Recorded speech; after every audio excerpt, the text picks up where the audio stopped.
Lucas capítulo 10, versos 25 en adelante. Una parábola muy conocida, una parábola donde creemos entender todo de una manera, ¿verdad?, sencilla, pero nada más recordándole que el término parábola se oye un poquito, ¿verdad?, fuera de nuestro vocabulario normal. Parábola, ¿qué es la parábola?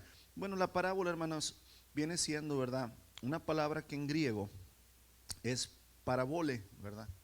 Y uno dice, ¿y qué rayos es eso? Pues prácticamente parábola o parábole quiere decir comparar, una comparación, ¿verdad?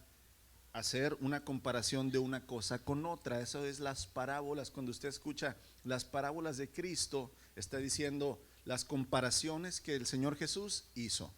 La comparación de un pastor o un buen pastor, ¿verdad?, con él mismo, que es el pastor. La comparación del sembrador que aquí echa semillas con el sembrador que es él, que pone, ¿verdad?, la semilla del evangelio en las personas. Son comparaciones, las parábolas. Entonces una parábola lo que hace es comparar una realidad, el trabajo de un carpintero, el trabajo de un enfermero, el trabajo de un maestro. O sea, toma una realidad de la vida normal, cotidiana, hermanos, para enseñarnos una verdad espiritual. Eso es una parábola, ¿verdad? Entonces, Lucas capítulo 10, versos 25 en adelante, el Señor explicó y compartió esta parábola, esta comparación.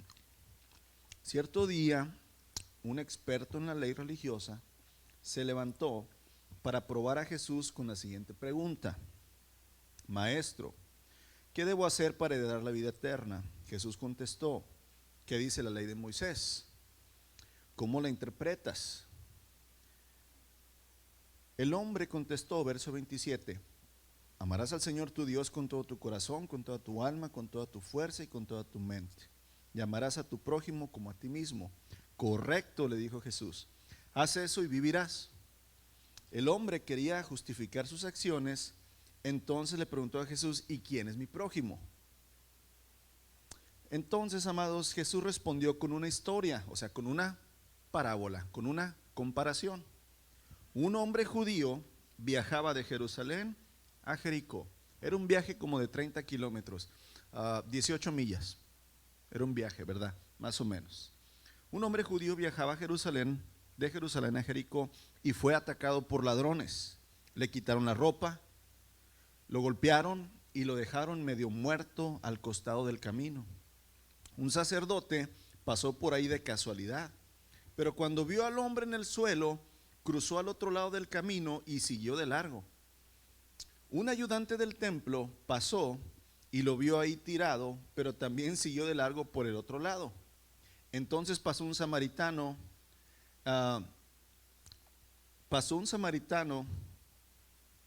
despreciado, y cuando vio al hombre sintió compasión por él. Se le acercó, le alivió o le curó las heridas con vino y aceite de oliva, las vendó las heridas. Luego subió a ese hombre moribundo en su propio burro y lo llevó hasta una posada, un alojamiento, un mesón, donde cuidó de él. Al día siguiente le dio 2 monedas de plata al encargado, ¿verdad?, de la posada, y le dijo: cuida de este hombre, y si los gastos superan la cantidad que te di, te pagaré la diferencia la próxima vez que pase por aquí. Ahora bien, verso 36, ¿cuál de los 3 te parece que fue el prójimo del hombre atacado por los bandidos?, preguntó Jesús. El hombre contestó, ¿verdad?, el escriba: pues el que mostró compasión. Entonces Jesús le dijo: así es, entonces ahora ve y haz tú lo mismo. Amados, cuando vemos, ¿verdad?, esta parábola, esta comparación de el buen samaritano, ¿por qué el Señor o por qué nosotros le llamamos el buen? Acuérdense, vamos a agarrar un poquito de historia aquí rápido. Dios le había dicho a Israel que no se juntara o que tratara de conservar su pureza, hermanos, cultural, o sea, que los judíos no trataran de empezar a mezclarse con otras naciones. Algunos lo hicieron. Entonces los judíos que sí conservaron, por decir así, su raza, que se casaban entre judíos, empezaron a despreciar a los judíos, quienes se empezaron a casar con romanos, con griegos, con egipcios. Y entonces el pueblo judío empezó a llamar samaritanos, porque vivían en Samaria, empezaron a correrlos, por decirlo así, ¿verdad?, de Jerusalén, y despreciarlos, porque ya no eran completamente judíos, sino que se habían mezclado, ¿verdad? Y entonces de ahí empieza un cierto odio, hermanos, tanto de los samaritanos para con los judíos y de los judíos para con los samaritanos, al punto que si alguien tenía que viajar, vamos a poner, aquí está, ¿verdad?, Jerusalén, si alguien tenía que viajar al norte, en lugar de viajar derecho y pasar por Samaria, le daban la vuelta. Entonces aquí el Señor Jesús utiliza el ejemplo, la comparación de un samaritano, de alguien que se supone que no debería tener compasión por un judío, para enseñarnos una verdad muy grande. Y la pregunta que inicia todo este relato, hermanos, fue una pregunta, ¿verdad?, hecha por un experto de la ley: ¿haciendo qué cosas voy a heredar la vida eterna? Y yo creo que esa pregunta tú te la has hecho, y yo creo que personas que saben que tú eres hijo de Dios te dicen: oye, ¿y cómo uno puede ganar la vida eterna? ¿Cómo uno se pone en paz con Dios? Oye, ¿cómo uno evita ir al infierno? ¿O qué dice tu Biblia o tu Dios para que yo pueda ser salvo? Yo creo que esa pregunta es muy válida, hermanos. Yo creo que muchos, ¿verdad?, la hemos hecho, o la vamos a hacer, o no la van a hacer. Pero aquí las preguntas no fueron sinceras. Cuando tú lees el relato, vemos que dice que cierto día, ¿verdad?, un experto de la ley, queriendo probar al Señor, le hace estas preguntas. El Señor sabía que este experto lo que quería era ver si lo podía, ¿verdad?, atrapar en alguna frase o alguna enseñanza que no fuera conforme a la ley de Dios. Pero aunque este hombre hizo esta pregunta en una manera, ¿verdad?, no sincera, hay muchos que en realidad preguntamos sinceramente estas preguntas: ¿qué debo hacer para ser salvo, para heredar la vida eterna? Y la otra pregunta es, y a mí me la han hecho, ¿verdad?, ¿quién es mi prójimo? Y en realidad, hermanos, esta parábola, en ella Jesús nos enseña el fundamento del reino de Dios, lo que es lo vital, lo elemental, lo básico del reino de Dios. Y lo vimos a través de las predicaciones acerca de la ley de Cristo. El ingrediente principal que necesitamos para edificar nuestra vida en el reino de Dios lo contiene plena y completamente esta parábola. Y el intérprete de la ley, el que le preguntó a Jesús, carecía mucho de esto que el Señor quiere enseñarle, y muchos carecemos o carecen de esto que el Señor quería enseñarles. Y aquí vamos entonces a tomar la comparación que Jesús nos da, y primero vamos a ver los personajes. ¿Cuántos son? Primero, al pobre judío que lo asaltan, ¿verdad? Segundo, al sacerdote que pasa, ¿verdad? El primero que pasa y lo ve y se da la vuelta. Después, otro hombre, un levita, que también lo ve y se da ¿qué? La vuelta. Luego tenemos a un samaritano, que es el que lo ve y tiene compasión. Tenemos a los ladrones que lo golpearon, y tenemos, ¿verdad?, al mesonero, o al que cuida, ¿verdad?, en la posada. Y aquí tenemos dos partes donde se desarrolla la historia. Una es el camino y otra es la posada o el mesón. Y aquí es donde nosotros muchas veces tenemos que entender que o nosotros somos los golpeados, o nosotros somos los ladrones, o nosotros somos el levita, o nosotros somos el sacerdote, o nosotros somos el mesonero. Nosotros no somos los samaritanos, hermanos.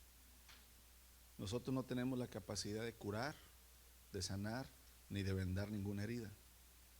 No crea que usted puede ser el buen samaritano. El único que tiene el poder de sanar, ¿verdad?, de vendar, es el Señor. Aquí es donde nosotros empezamos entonces a ver lo que el Señor Jesús quiere decir con esta historia. Y lo primero que el Señor quiere enseñarnos es la condición en que se encuentra el hombre. ¿Qué es condición, hermanos? El estado en que nos encontramos. El estado, me refiero, por decirlo así, un pedazo de carne, el estado es o está bueno o está podrido. ¿En qué estado se encuentra? ¿Me entiendes? El estado del hombre. Y primero vemos aquí que el Señor dice que un hombre viajaba de Jerusalén a Jericó y fue asaltado. Fue, ¿verdad? Golpeado, fue despojado. O sea, se le quitó lo que le pertenecía. Juan capítulo 10, verso 10 es una descripción del ladrón. Acuérdense que el Señor está queriendo enseñarnos una verdad espiritual. Y primero nos dice, aquí venía un hombre de Jerusalén a Jericó y fue despojado de lo que tenía. Y el Señor dice en Juan 10:10 que el ladrón viene exclusivamente para hurtar, matar y destruir. No nada más despojarte. El ladrón, hablando, ¿verdad?, de aquel que es la simiente del pecado, que es Satanás, él no viene nada más para quitarte algo. Él no quiere nada más quitarte tu felicidad. Él no quiere nada más quitarte tu paz. Él no quiere nada más robarte. Él quiere destruirte y quiere matarte. Ahí es donde no hemos entendido lo que el pecado es en muchas veces. El pecado no nada más es hacer lo malo. El pecado en realidad es la arma de Satanás que va a usar para matarte, para poder tenerte, ¿verdad?, en sus garras y destruirte. Aquí es donde el pecado, cualquiera que sea, hermanos, tiene que ser evitado. Tiene que ser, ¿cómo se dice?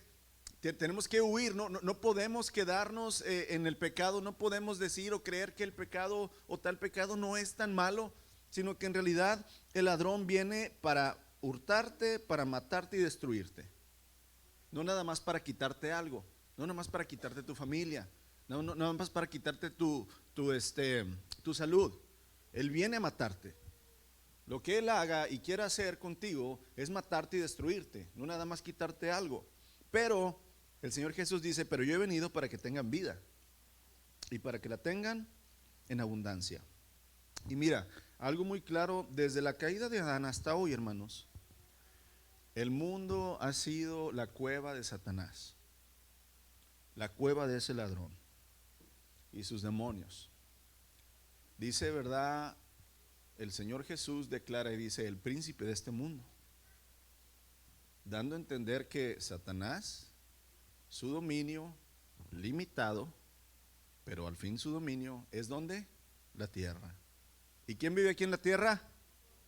Tú y yo. Vivimos en ese camino donde Satanás y sus demonios siempre están listos para ver qué hijo de Dios pueden despojar, destruir y matar. Pero tenemos que estar conscientes de ello. Tenemos que creer en eso. ¿Sabes qué? Pedro lo dice de otra manera. Dice, porque vuestro enemigo el diablo está siempre listo como un león rugiente buscando a quien devorarse. El león no se mete a la casa a devorar a alguien, hermanos. El león espera que alguien ande en el camino para acecharlo y atacarlo. Así es Satanás. Y vemos que entonces aquí, hermanos, prácticamente la naturaleza de Satanás es el robar, ¿verdad? El despojar. Y desde el principio él nos ha infectado de esto.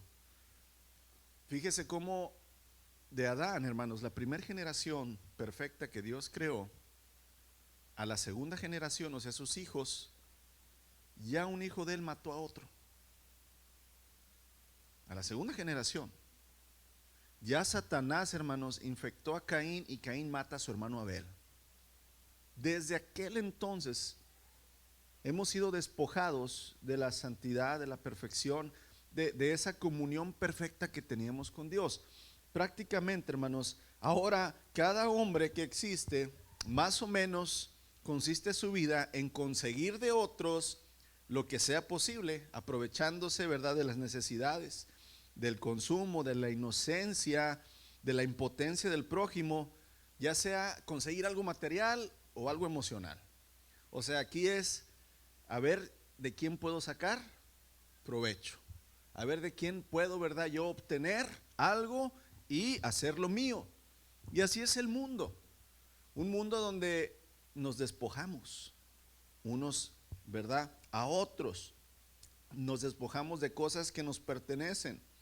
El rico se aprovecha del pobre, el fuerte se aprovecha del débil, el entendido se aprovecha del ignorante, el pícaro se aprovecha del ingenuo, el poderoso se aprovecha del indefenso, y así está el mundo donde quiera, ¿verdad?, que vayamos. Génesis capítulo 6 nos dice muy claramente, y aquí es donde le digo que el mundo es la cueva de Satanás, y él ha logrado, hermanos, despojar al hombre de la gloria de Dios. Lo hizo. Génesis capítulo 6, versos 11 al 12, dice: y se corrompió la tierra, y he aquí que estaba la tierra llena de violencia. Note cómo el Señor Jesús empieza a hablar el relato con violencia. O sea, un hombre que iba de Jerusalén a Jericó, lo atacaron, lo golpearon, lo dejaron medio muerto y lo despojaron. Violencia. Y se corrompió la tierra, y aquí estaba la tierra llena de violencia. No dice de inmoralidad, hermanos, dice de violencia. Y miró Dios la tierra, y he aquí que estaba corrompida. Corrompida quiere decir, hermanos, que estaba podrida, estaba ya hecha, ¿verdad?, pedazos. Lo que él había hecho se había destruido, nosotros lo habíamos destruido, lo habíamos podrido. Dice, ¿por qué? Porque toda la carne había corrompido su camino sobre la tierra. ¿Cuál es el camino que Dios nos dio? Jesús dijo: yo soy el camino, yo soy la verdad. La gente no quería invocar y no quería buscar a Dios, hermanos, desde el capítulo 6 de Génesis, desde el principio. Y el Señor dijo: ¿para qué tener una tierra llena de gentes que no quieren hacer el bien, que no quieren buscarme? ¿Cuál es el objetivo de dejarlos vivos y que se consuman en sus pecados y hagan sufrir mucho a los demás? ¿Es mejor que? Dios tuvo misericordia, porque a veces decimos: ay, qué Dios tan malo, qué Dios tan intolerante, ¿por qué mató a todos en el diluvio? Ay, los hubiera dejado vivir. Hermanos, estaban podridos todos en sus pecados, pecados terribles, hermanos, desde el más pequeño hasta el más grande. El Señor, amados, tuvo misericordia y les quitó la vida. Todos en algún momento de nuestra vida, hermanos, hemos sido verdugos, o sea, hemos, ¿verdad?, hecho mal, y también hemos sido víctimas de alguien. Amén. ¿Sí?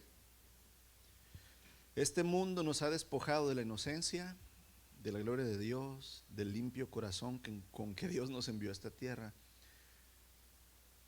Y en realidad podemos ver, aquí tenemos varios bebés.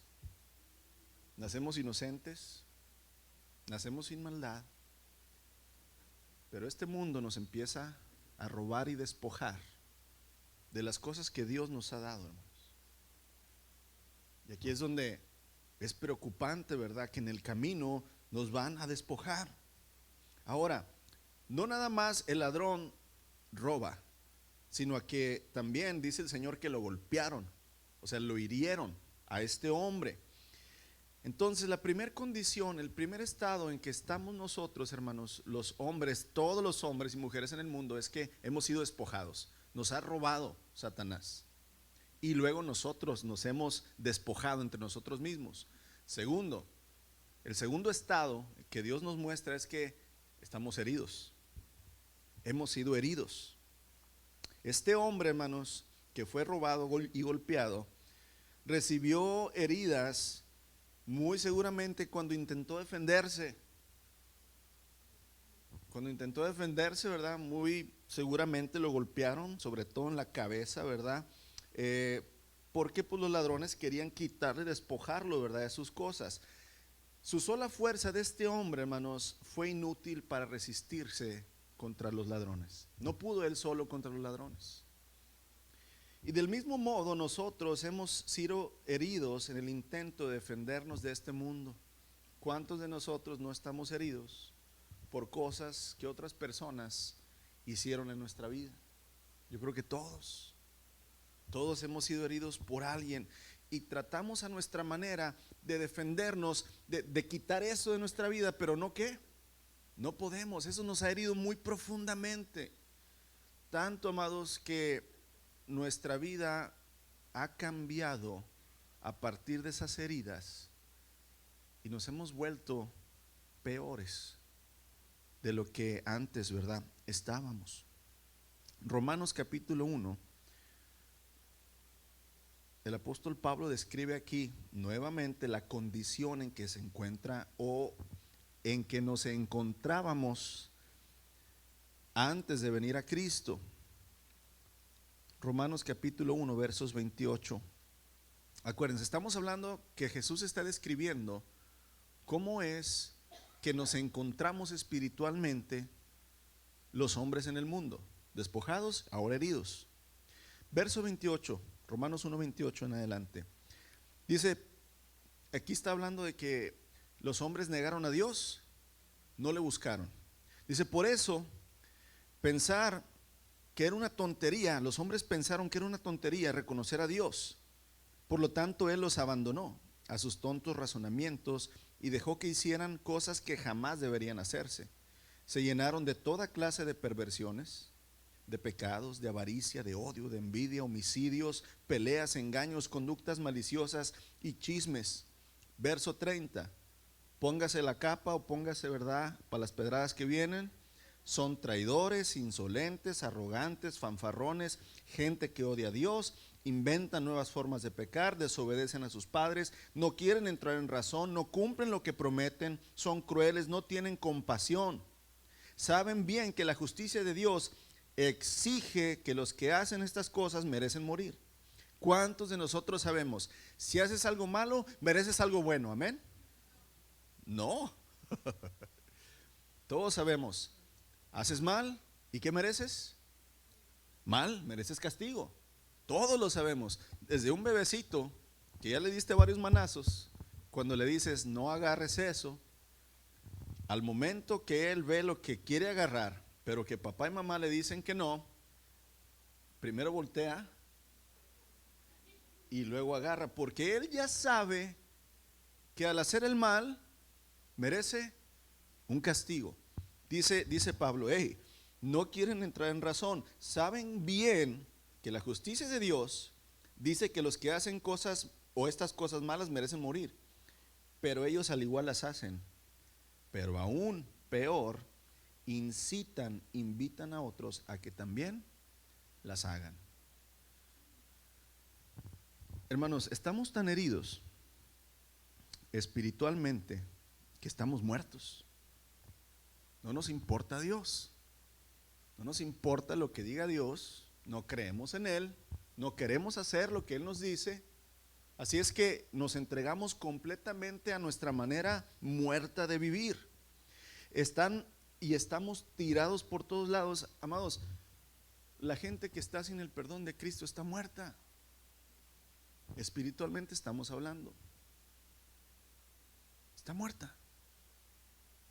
No hay otra forma de estar. No hay zombies en el ámbito espiritual. O estás vivo o estás muerto. No hay como que medio muertos vivientes, ¿verdad? No hay. Estás muerto o estás vivo. Y amados, emocionalmente, hermanos, por las batallas de la vida, la mayor parte del mundo, por todos lados, están tirados en los caminos, medio muertos, heridos, sin perdón, buscando una nueva oportunidad, buscando algo que los salve, y solamente Dios lo puede hacer. Pero lo peor de todo es que muchos de estos mal heridos, hermanos, mueren sin que el buen samaritano, o mueren sin darle oportunidad al buen samaritano de vendar sus heridas, curarlos y sanarlos.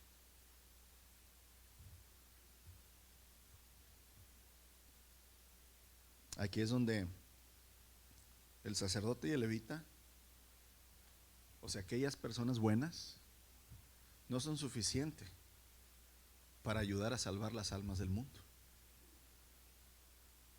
Las buenas asociaciones de cáncer, por ejemplo, a mí me encanta St. Jude, ¿verdad? El programa que hay para ayudar a los niños con cáncer, ¿verdad? ¿Es muy bueno? Sí. ¿Pero salva almas?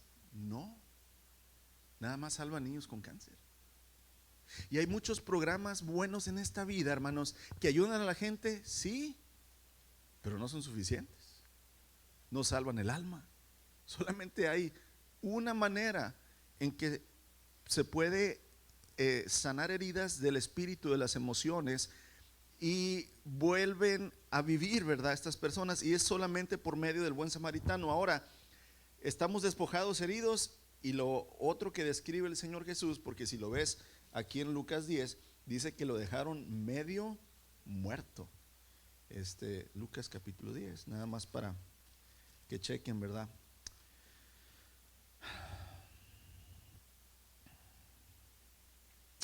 Estamos en el Lucas 10:30, dice, le quitaron la ropa, le pegaron y lo dejaron medio muerto. Amados, medio muerto es herido, casi muerto, ¿verdad? O sea, si no te atiendes vas a morir. El que está malherido nunca se va a curar solo. O sea, si alguien está malherido, puedes estar herido con una herida que no es de muerte, pero si tienes una herida de muerte y nadie te ayuda, ¿qué va a pasar? Te vas a morir. Todo el mundo se encuentra medio muerto, malherido. Sí tiene vida en el cuerpo, pero está muerto, ¿qué? El corazón, el alma, hermanos, el espíritu. Y entonces aquí dice el Señor que el hombre herido, casi muerto, al ver, no sé si él sintió o vio que pasó el sacerdote y el levita, hermanos, pero yo creo que lo único que podía hacer este hombre medio muerto era orar, decir: Dios, perdóname, Señor, aquí estoy, ayúdame si quieres. Y amados, en realidad la esperanza de este hombre medio muerto solamente lo podía ayudar la compasión de alguien. Los otros dos hombres que lo vieron dijeron: aquí andan ladrones y no quiero que me pase ¿qué? Lo mismo. Le sacaron la vuelta. Solamente alguien que pasara donde estaba él, hermanos, y lo viera y tuviera ¿qué? Compasión, lo iba a ayudar. Y aquí es donde podemos ver, hermanos, que todo ser humano que no conoce el perdón y el amor de Dios está medio muerto o medio vivo, que significa lo mismo, pero está espiritualmente ¿qué? Muerto. Y Pablo describe esto en Efesios capítulo 2. ¿Cómo que medio muerto? Pues si estamos bien vivos y estamos, ¿verdad?, palpitando. Recuerden, amados, que somos espíritu, alma y cuerpo. Espíritu, alma y cuerpo. Para explicar lo del alma y el espíritu, yo le digo a la gente: a ver, ¿con qué órgano tienes emociones? O sea, ¿con qué órgano de tu cuerpo, con el estómago, con los pulmones, sientes alegría, miedo, preocupación, gozo? ¿Qué es lo que te causa eso? Ningún órgano. En realidad ese es el alma. El alma puede hacer que en un momento estés alegre, hermanos, por un acontecimiento, ¿verdad?, que te trae a tu alma bastante gozo, y también en un momento te puede poner tan triste y a llorar, hermanos, por algo que has perdido, que tienes que entender que en realidad lo que está dentro de ti, que te hace sentir las emociones, los sentimientos, es el alma. Y el apóstol Pablo describe en Efesios capítulo 2, versos 1 al 10, dice: hey, usted, le está hablando a la iglesia, o sea, a nosotros: hey, antes ustedes estaban muertos a causa de su obediencia y de sus pecados. ¿Cuántos muertos o cuántos exmuertos hay aquí, hermanos? No, hombre, los demás siguen muertos. Bueno, más bien dicho, ¿cuántos resucitados espiritualmente hay aquí? Amén. Si tú has sido perdonado y limpiado por la sangre de Cristo, hermanos, tú pasaste de muerte a vida. El buen samaritano tuvo compasión de ti, te sanó las heridas, te las vendó y te llevó ¿a dónde? Al mesón. ¿Qué crees que es la iglesia? El mesón. Y nosotros somos mesoneros. O sea, somos y estamos al servicio, ¿verdad?, del Señor. Ustedes antes estaban muertos en delitos y pecados, Verso 2, vivían en pecado igual que el resto de la gente, desobedeciendo a Dios y obedeciendo al diablo.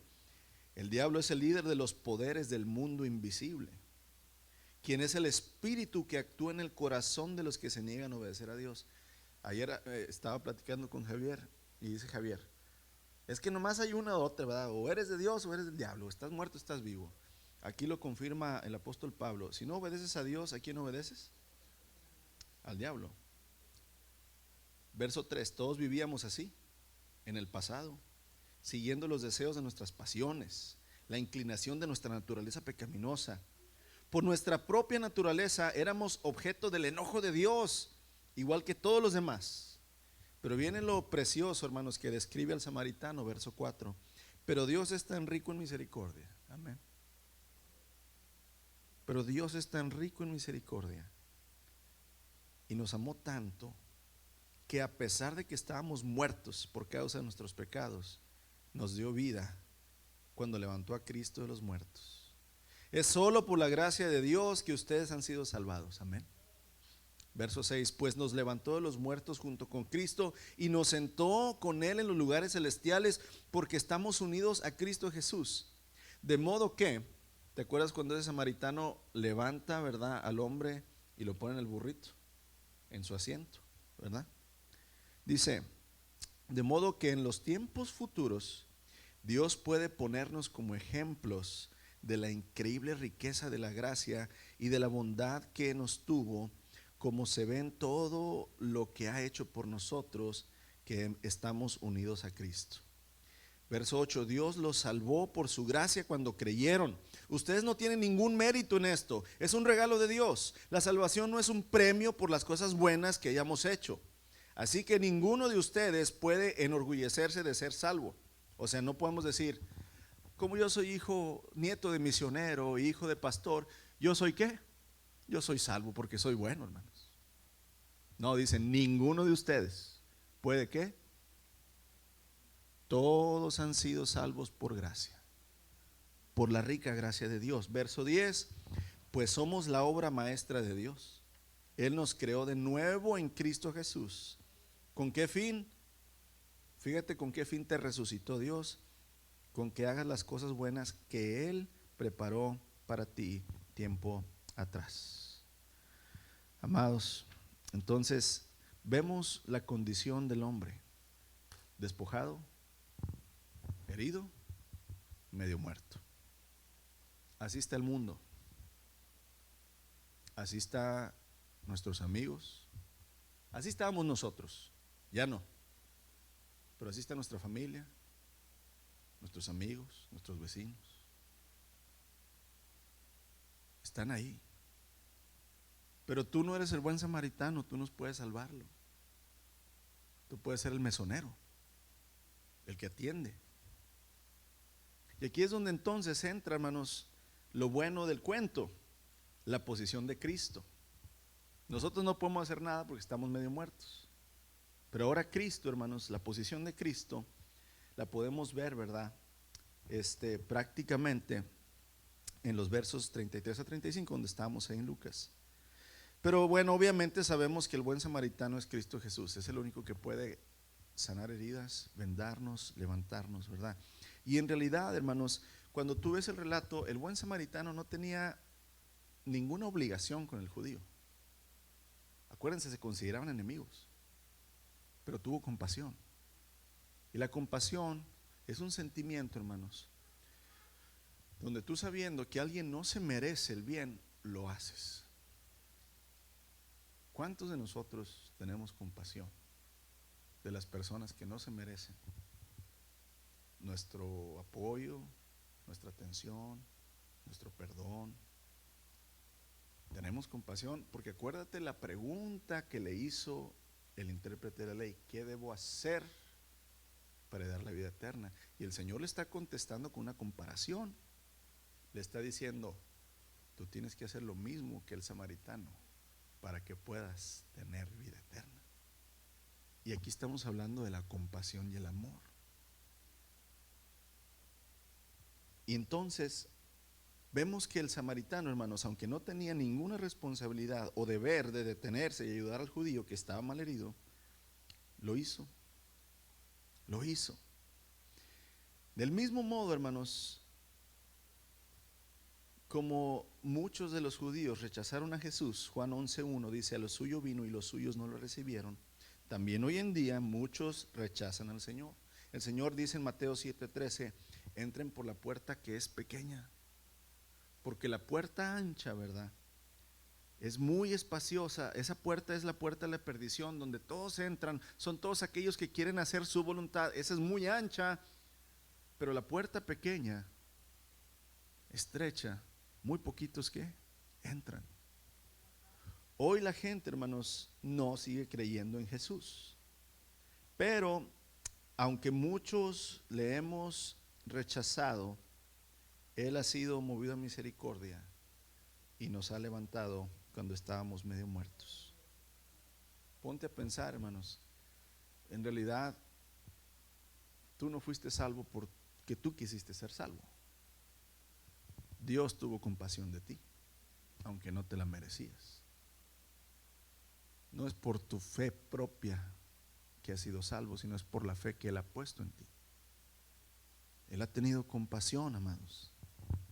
El profeta Isaías describe la función del samaritano, del buen samaritano. Isaías 61:1.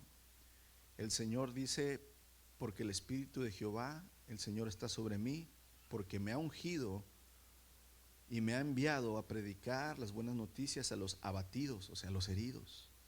Me ha enviado a vendar a los quebrantados de corazón. Me ha enviado a decirle a los cautivos que hay libertad, y a los presos que se les puede abrir la cárcel. ¿Qué fue lo que hizo el samaritano, hermanos? Precisamente lo que Isaías 61:1 dice que el Mesías iba a hacer: tener compasión del perdido, del muerto, del herido, del prisionero, amados. Salmo 147:3: Él sana a los quebrantados de corazón y venda sus heridas. En varias ocasiones se nos dice que el Mesías es el único que puede sanar y vendar heridas del alma. Nadie puede sacar odio o rencor de ti, hermanos, ni tú mismo puedes perdonar. Si no viene el buen samaritano a tu corazón, a tu vida, a vendarte, a sanarte, tú no puedes sanar. Y Él puede sanar cualquier herida. Él puede sanar cualquier cosa que nosotros, el mundo y otros nos hayan golpeado, despojado y malherido. El Señor Jesús está en la posición de autoridad, donde dice Filipenses capítulo 2, dice, y Él está, ¿verdad?, exaltado hasta lo sumo, hasta lo más alto. No hay nada ni nadie que pueda detener, hermanos, la autoridad del Señor. Tal vez tú y yo hemos estado malheridos, medio muertos. Tal vez ahorita lo estás y necesitas ser rescatado. Tal vez tú has puesto tu esperanza, hermanos, en un hombre, en una mujer, en tu familia, en tu trabajo, en tu retiro. Pero en la verdad es que no ha sucedido lo que tú has pensado. Y aquí es donde entonces el amor y la misericordia, hermanos, que el buen samaritano ha tenido, es de lo que nos vamos nosotros a aferrar y lo que vamos a depender, la gracia inmerecida de Dios. Dios, amados, en realidad nos ha levantado para que nosotros ahora seamos mesoneros, para que nosotros ahora seamos vivos, siervos de Él. Aquí es donde cada uno de nosotros tenemos un propósito en el reino de Dios, no nada más ser rescatados para estar sentados, ¿verdad?, en el reino, sino que en realidad, ahora que hemos sido rescatados, el Señor le dice al intérprete de la ley: ve y haz tú lo mismo. Aquí es donde para los ladrones el viajero judío fue una víctima de quien sacar provecho, por eso lo atacaron. Para el sacerdote y el levita el viajero fue una molestia que hay que evitar, lo ignoraron. Pero para el samaritano el viajero fue el prójimo, hermanos, a quien amar y a quien ayudar. Así que acudió a él y lo ayudó. ¿Qué fue lo que Jesús le dijo al escriba, al intérprete de la ley? Haz tú lo mismo. Y nosotros hoy, hermanos, la pregunta, cuando yo le digo al Señor, Señor, ¿qué debo hacer para heredar la vida eterna? El Señor me va a contestar, ama al Señor tu Dios con todo tu corazón, con toda tu alma, con toda tu mente y con todas tus fuerzas, y a tu prójimo como a ti mismo. Amados, si no estoy teniendo compasión, misericordia y amor hacia mi prójimo, tengo que poner, ¿verdad?, una pregunta en mi vida: ¿qué estoy haciendo si no estoy teniendo compasión? ¿Estoy siendo ladrón? ¿Estoy siendo levita? ¿Estoy siendo el sacerdote? O a lo mejor soy el que está tirado ahí,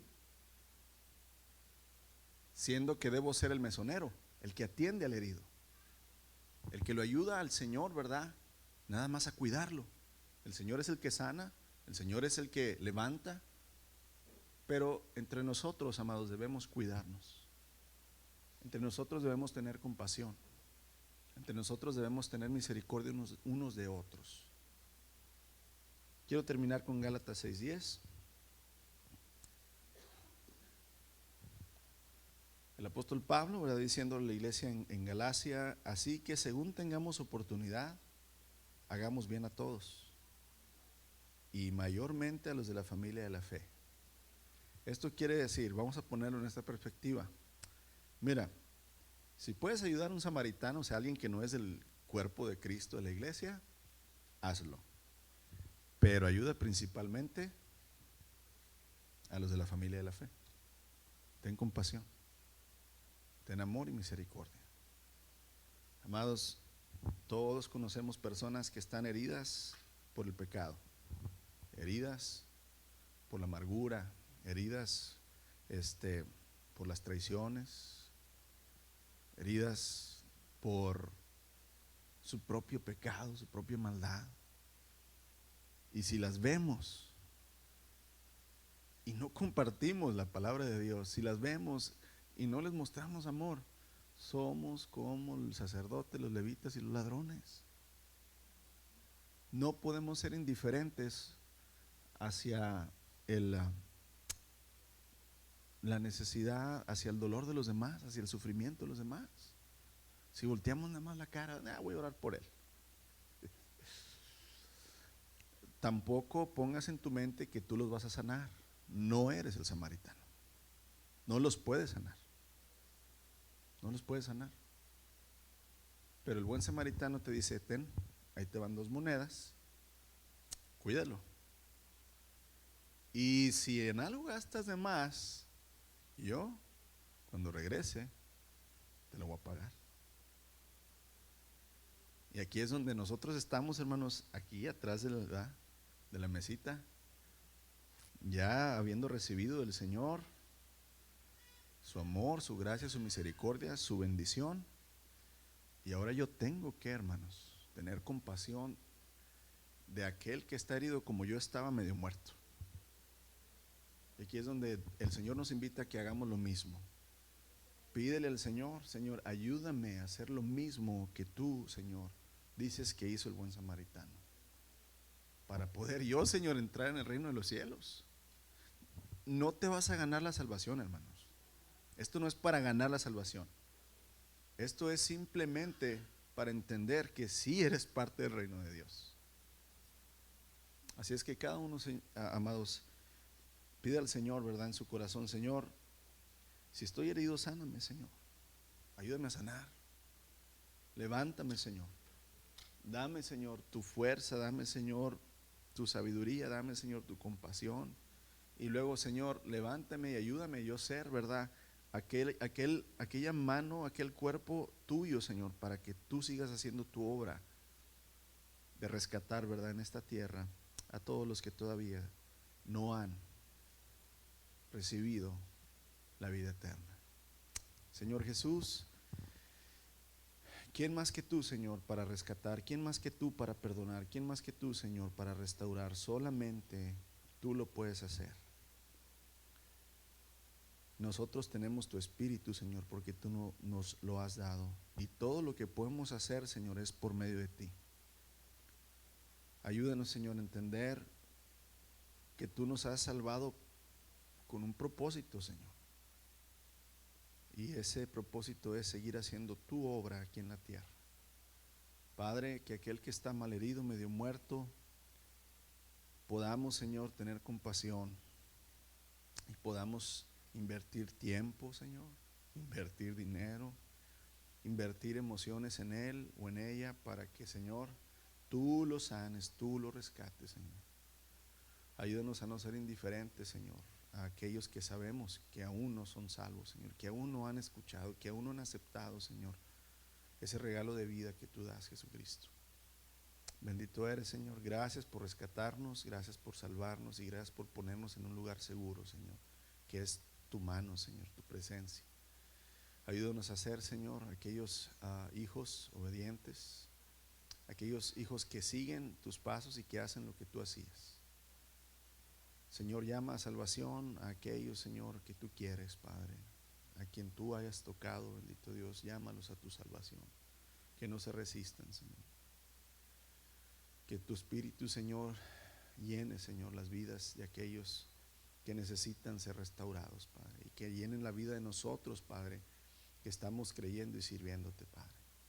Bendito eres, Señor Jesús, alabado sea tu nombre. Te damos gloria y honra a ti. Amén.